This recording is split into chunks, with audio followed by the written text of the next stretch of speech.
केडियानोमिक्स के फाउंडर सुशील केडिया जुड़े हैं, उनसे समझते हैं कि इस उठापटक वाले बाजार में उनकी क्या रणनीति है।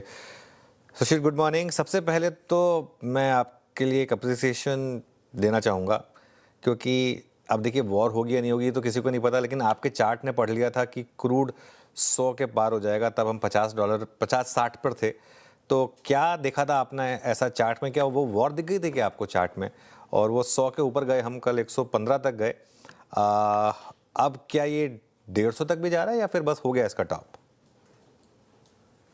तो देखिए, इवेंट्स को चार्ट से प्रेडिक्ट करना थोड़ी सी धृष्टता हो जाएगी, थोड़ा सा अहंकार, मुट्ठी भर या चुटकी भर नहीं बाल्टी भर हो जाएगा। पर हाँ, सोचना चाहिए था कि जिस तरह से चाहे एसबीआई जैसे एक्स्ट्राऑर्डिनरी रिजल्ट्स वाली चार्ट भी अगर डूबने को तैयार है, लार्सन भी डूबने तैयार है, महिंद्रा भी डूबने तैयार है, और एक क्रूड की चार्ट जिस तरह चीख रही है कि मैं बढ़ूंगी, तो वहां थोड़ी सी सोच को आगे जरूर हमें लाना चाहिए था। हमें रिग्रेट है कि भाई कैसे एसबीआई गिर जाएगा, कैसे एलएनटी गिर जाएगा, बहुत बड़ा वॉर होने वाला है, और वो चार्ट्स में बिल्ट इन है। और आपके सवाल का अगर मैं पॉइंटेड आंसर करूं, तो देखिए, इजराइल पे जब इन्होंने 12-14 महीने पहले जो बम्बार्डिंग की थी, वो इजराइल तो छोड़ता नहीं है बाकी, तो इवेंट खाली पोस्टपोन था और वो चार्ट्स में रिफ्लेक्ट हो रहा था कि एक बहुत बड़ा जियोपॉलिटिकल स्ट्रेस इसको किसी भी टाइम बड़ा बर्स्ट अप दे देगा। वो बर्स्ट अप आ गया। अब कल जो 119 तक गया, तो हमारे क्लाइंट्स जो लॉन्ग थे, उनकी हमने लॉन्ग कटवाई, 19 जाके 16 के नीचे जाते, और वहां से हमारे क्लाइंट शॉर्ट हो गए। क्या पता आज 72 का भाव मिल जाए, कल तक मिल जाए तो काटेंगे। फोर्सिएबल फ्यूचर में 72 से 95 की ट्रेडिंग रेंज लगती है। पर अनुज, ये मेरी कोई भविष्यवाणी नहीं, चार्ट्स बताते हैं, हम कुछ नहीं है बाजार के सामने, चार्ट्स के सामने। इस साल अगर क्रूड वापस 40 हो जाए तो भी आश्चर्य नहीं होगा, और अगले साल वापस 2027 में 140 भी हो जाए तो आश्चर्य नहीं होगा। आश्चर्य नहीं करना चाहिए। जब ये 50 से 120 तक की चाल सिर्फ 2 वीक में आ गई, तो ग्लोबली वॉलेटिलिटी जितनी एक्सपैंड करती जा रही है, और खास करके एक एक करके कमोडिटीज में इस तरह के जो स्पाइक्स बन रहे हैं, मेंटली ओपन रहना चाहिए। और क्रूड की ये फोरकास्ट हो गई। अभी नेचुरल गैस के जो डायनामिक्स है, नेचुरल गैस को ट्रांसपोर्ट करना क्रूड से बहुत ज्यादा जटिल है।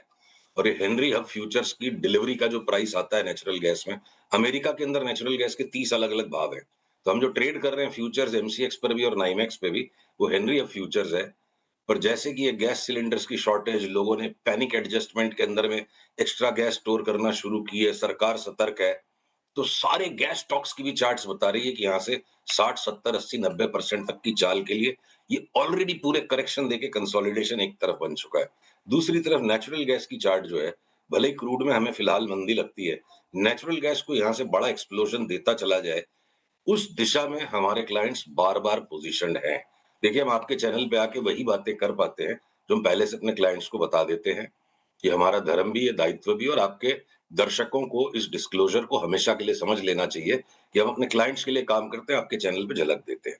तो गैस की और नेचुरल गैस की और क्रूड की एक तरफ ये बात होगी। गोल्ड सिल्वर ने देखिए इस वॉर में पार्टिसिपेट नहीं किया, क्योंकि गोल्ड सिल्वर में वो अति पहले ही मच के वो क्लाइमैक्स बन चुका था जो कल जाके क्रूड में बना। तो पोजीशनिंग को जो बाजार की समझना जरूरी, जिसको आप भी बार बार रीएम्फसाइज करते हो, हमें गोल्ड सिल्वर में भी डिक्लाइनिंग कंटिन्यूड डाउन ट्रेंड दिखता है। और ये डॉलर इंडेक्स ने एक बड़ा स्पाइक जो नीचे से भी ऊपर दिया, थोड़ी सी इसकी कूलिंग ऑफ होगी, तो 2026 की बड़ी स्टोरी हो सकती है कि डॉलर इंडेक्स बहुत जोर बढ़ जाए। चलिए, अब इसका डोमेस्टिक मार्केट पर क्या इम्पैक्ट होगा? क्या निफ्टी में जो अभी रिसेंट लो बने वो फाइनल बॉटम है निफ्टी बैंक निफ्टी में, या अभी यहाँ से और बड़ी गिरावट आनी बाकी है?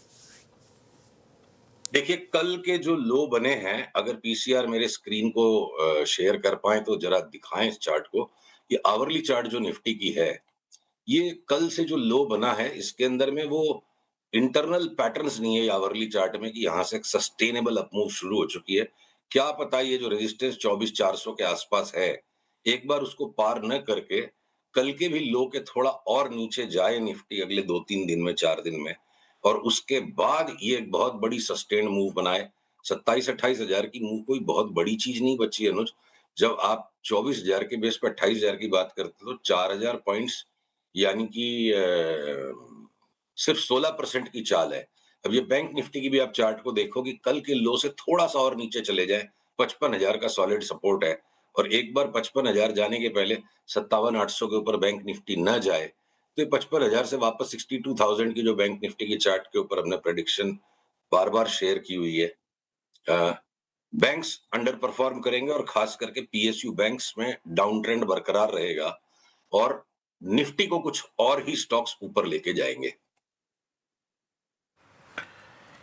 तो ये जो बात आपने कही कि निफ्टी को कुछ और ही स्टॉक्स ऊपर लेके जाएंगे, तो जरा उनका भी उल्लेख कीजिए सुशील जी। कौन लेके जाएगा? स्वागत आवभगत कौन करेगा ये? देखिए, 2 बातें हैं। एक जो हमारे यहाँ पे जनरेटेड रिसर्च कॉल है, जो हमारे क्लाइंट्स के साथ डिस्कस हो चुका है, हम उसी को एम्फसाइज करेंगे। बाकी आपके कोई भी जो आप ओपिनियंस किसी चीज पर ऑन द स्पॉट पूछोगे तो एक जनरल टेंडेंसी की कौन से स्टॉक्स घटने की जगह नहीं लगती है। तो देखिए, एक तो सीएनएक्स आईटी के अंदर विप्रो और टीसीएस जैसे हेवी वेट बल्ज बिल्कुल जिनमें है, बल्की स्टॉक्स हैं, उनमें भी हमें 40 से 50% तक की रैली दिखती है। और ये एचसीएल टेक या टेक महिंद्रा ये डबल भी हो जाए 8-10 महीने में तो बड़ी बात नहीं है। हमेशा होता है कि जब कैलामिटस एटमॉस्फेयर आता है, जब पर्सपेक्टिव ऐसा हो जाता है कि संसार खत्म, निवेश करने का सबसे अच्छा समय वो होता है अगर कोई उसके बेसिस हो। तो अगर एआई का इतना बड़ा स्पेंड आएगा, कितना $1.5 ट्रिलियन का, उसमें से $50 बिलियन भी जो कि नाखून के बराबर है, अगर एडिशनल स्पेंड कोडिंग के पर्पसेस से, इंफ्रास्ट्रक्चर के पर्पसेस से इंडियन आईटी सेक्टर की तरफ आती है, तो हमारे स्टॉक्स का तो निहाल हो जाएगा, है? आईटी वर्कर्स को अगर अपनी स्किल्स को रीटूल करना पड़ेगा, बहुत बड़ा इंडस्ट्री में डिसलोकेशन होगा, तो वो डिसलोकेशन स्टॉक प्राइसेस में पहले ही हो गया है, क्योंकि stock market incentivises only those who will anticipate in advance. तो अब जो एंटिसिपेशन एक पॉपुलर डिस्कोर्स बन गया है, उसी के बेसिस पर तो 1800 पे हमने इन्फोसिस को 1200 तक के सेल का कॉल दिया था। We are aggressively looking forward to make very large positions in this stocks as up trends confirm. अभी तक अक्रॉस द बोर्ड सिग्नल्स नहीं आए। एक नंबर ये सेक्टर हो गया। दूसरी तरफ अगर आप देखोगे छिटपुट अब जैसे डिक्सन में कल लो बनने के बाद आज इतना बड़ा गैप अप खुल गया। डिक्सन की चार्ट पे हमारे यहाँ पे काफी टाइम से एक्यूमुलेट चल रहा है। क्लाइंट्स को कि हर भाव से थोड़ा थोड़ा कैश की डिलीवरी एक्यूमुलेट करो, भी स्पेकुलेट करने का टाइम नहीं है। ये साल भर में अगर 25,000 का भाव हो जाएगा तो कोई बड़ी बात नहीं है। तो आपको अगर मैं आईटी के अलावा अब जैसे सिलेक्ट फार्मा में भी बाई सिग्नल्स आने लग गए। गैस के स्टॉक्स इंडेक्स की बात नहीं हो रही है। अब अगर मैं आपके जो डिफेंस के स्टॉक्स है, देखिए इंडेक्स को कौन से स्टॉक्स लेके ऊपर जाएंगे। आपके भारती बढ़ गया, रिलायंस बढ़ गया, वो हर बार स्टॉक रोटेशंस होते हैं। लार्सन टूब्रो महिंद्रा घटते चले गए, पर आपके वो रिलायंस बढ़ जाएगा, भारती बढ़ जाएगा। तो वो स्टॉक रोटेशंस का गेम इंडेक्स पे 15% की इंडेक्स मूव के अंदर में इतनी बारीक प्रेडिक्शन करने में बड़ा पैसा नहीं बनेगा। हमारी बहुत बड़ी बेट्स एक एक करके डिफेंस सेक्टर में ट्रिगर होती जा रही हैं। मैं काश आपको चार्ट दिखा पाता, समय का हमेशा अभाव रहता है आपके पास। तो एमटार टेक्नोलॉजीज को आप छोड़ दो अगर डिफेंस में, और अगर आप भारत फोर्स को भी थोड़े से करेक्शन के लिए छोड़ दो, एमटार में तो मेजर साइक्लिकल टॉप है। तो सारे के सारे डिफेंस के स्टॉक्स जितने कुटे पिटे हैं, सबकी चार्ट्स बिल्कुल बढ़िया तैयार है। जियोपॉलिटिकल टेम्परेचर कम नहीं होगा, बीच बीच में वॉर रुकेंगे, फिर कुछ माहौल बदलेगा। और सरकार के बड़े ऑर्डर्स की फ्लरी जब एक्सपेक्टेड है, वो चार्ट्स में इनबिल्ट है।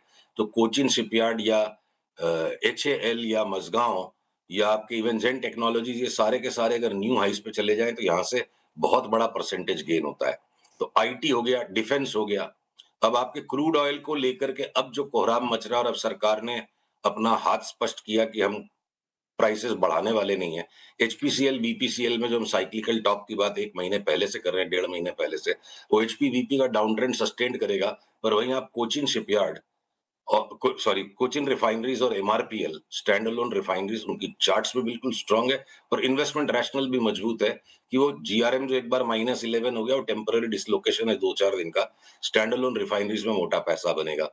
अब अगर आपके पेंट्स के जो स्टॉक्स है, एक चार्ट में खास करके आपको दिखाना चाहूंगा कि जो पेंट्स के स्टॉक्स हैं, खाली कल के पैनिक पैंडिमोनियम में क्रूड के नहीं, जो पेंट्स के स्टॉक्स हैं, आप ये देखो एक बर्जर पेंट्स की चार्ट, जो जो 20 साल 30 साल में 600 गुना हो गया है स्टॉक। 600 कितना, ये देखो, ₹1 से बढ़ते बढ़ते ऊपर 715 हो गया था। 700 बैगर है 25 साल में, और पिछले 7 साल से स्टॉक 6 साल से कंसोलिडेट कर रहा है।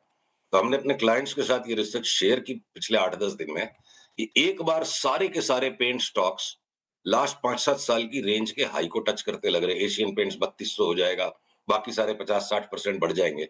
और इसके बाद ये ऊपर की लाइन का ब्रेकआउट या तो सीधे सीधे आ जाएगा या एक बार और 4 महीने बाद हमें वापस नीचे मिलेगा।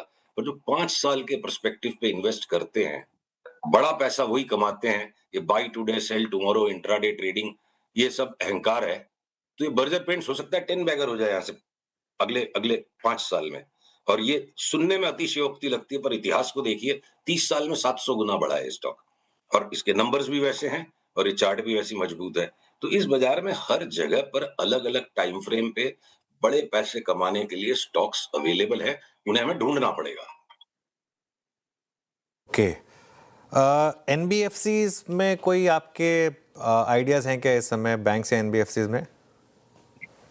देखिए, एनबीएफसीज के अंदर हमारा सस्टेन्ड डाउन ट्रेंड का कॉल जो उसको रिवाइज करने की चार्ट्स इन जनरल नहीं बनी है, ये जो भी ट्रेडिशनल फाइनेंसिंग कंपनीज है।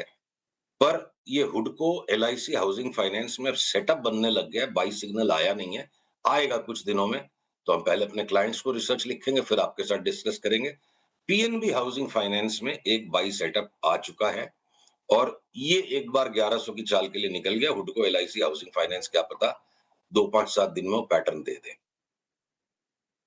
ओके, चलिए सुशील जी, फिर बहुत बहुत शुक्रिया आज हमारे साथ जुड़ने के लिए। फिर अगले ट्यूसडे आपसे फिर बातचीत होगी। आगे बढ़ते हैं अब आज के हीरो ऑफ द डे की रीडिंग